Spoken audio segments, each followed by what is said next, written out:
என்ன சமையல் பண்ணுறேன்? அதுங்களா இன்றைக்கி கறி எடுத்து வந்திருக்கோம். சரின்னு சொல்லிட்டு செக்கில் வந்து மசாலா அரைக்கலாம்னு சொல்லிட்டு அரைச்சிட்ருக்குறேங்க.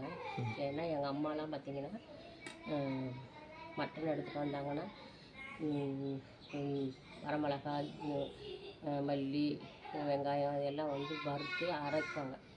அரைச்சி தான் குழம்பு வைப்பாங்க. 2 வீட்டுக்கு மணக்கு, 2 வீதிக்கு மணக்கு. ஆனால் வந்து நம்ம மிளகாயெல்லாம் வறுக்கல, வெங்காயம் மட்டும் வதக்கி மசாலாலாம் பொடியாக போட்டுட்டோம். இப்போ வந்து செக்கில் ஆட்டி குழம்புக்கு எப்போவுமே வந்து கறி குழம்புனாலும் நான் செக்கில் தான் ஆட்டுவேன்.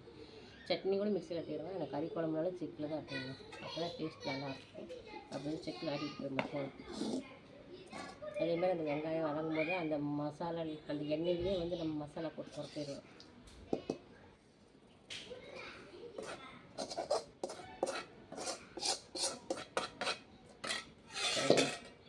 சரி காட்டுக்கலாங்களா?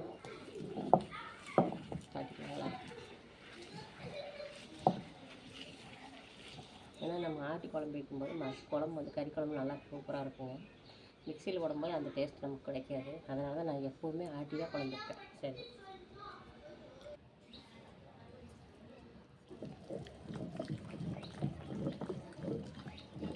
சரி இப்போ எல்லாம் ஆட்டியாச்சுங்க. அள்ளிடலாம். வழுக்கு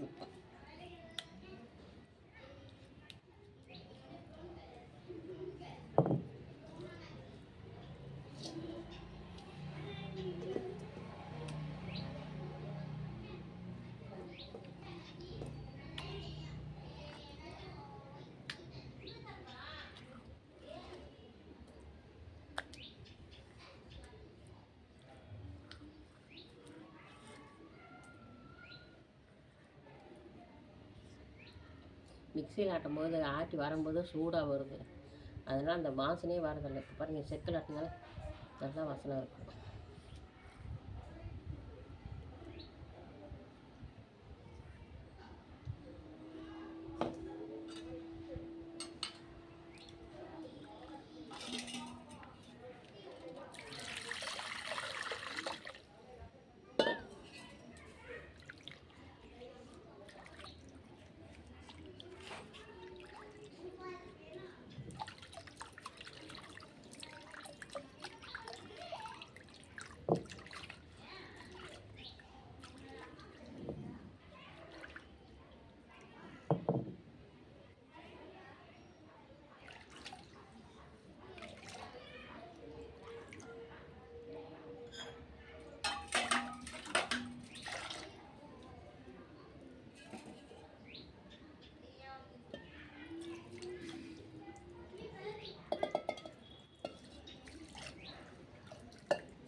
சும்மா தண்ணியை ஊற்றுறத விட நம்ம நல்லா சுத்தமாக செக்கில் இருக்கிற தண்ணி ஊற்றிக்கலாம். நல்லா இருக்கும்.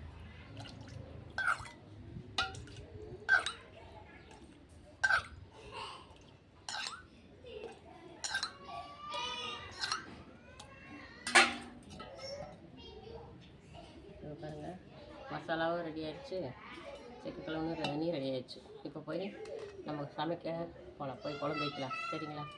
ஓகே ஃப்ரெண்ட்ஸ், பாய். அடுத்த வீடியோவில் உங்களுக்கு போடுறோம். பாய். ஹாய் ஃப்ரெண்ட்ஸ், வரும் இன்றைக்கி வந்து குக்கர்லேயே ரெடி பண்ணிடலான்னு சொல்லிட்டு, குழம்பு ரெடி பண்ணிடலான்னு சொல்லிட்டு ரெடி பண்ணிட்டேன். அப்புறம் அடுத்தது பார்த்திங்கன்னா தேங்காய் பால் பார்த்திங்கன்னா தேங்காயை அடித்து இங்கே பிழிஞ்சி எடுத்து வச்சுட்டேன். சரிங்களா? தேங்காயை வந்து நான் அப்படியே வந்து நான் ஊற்ற மாட்டேன்.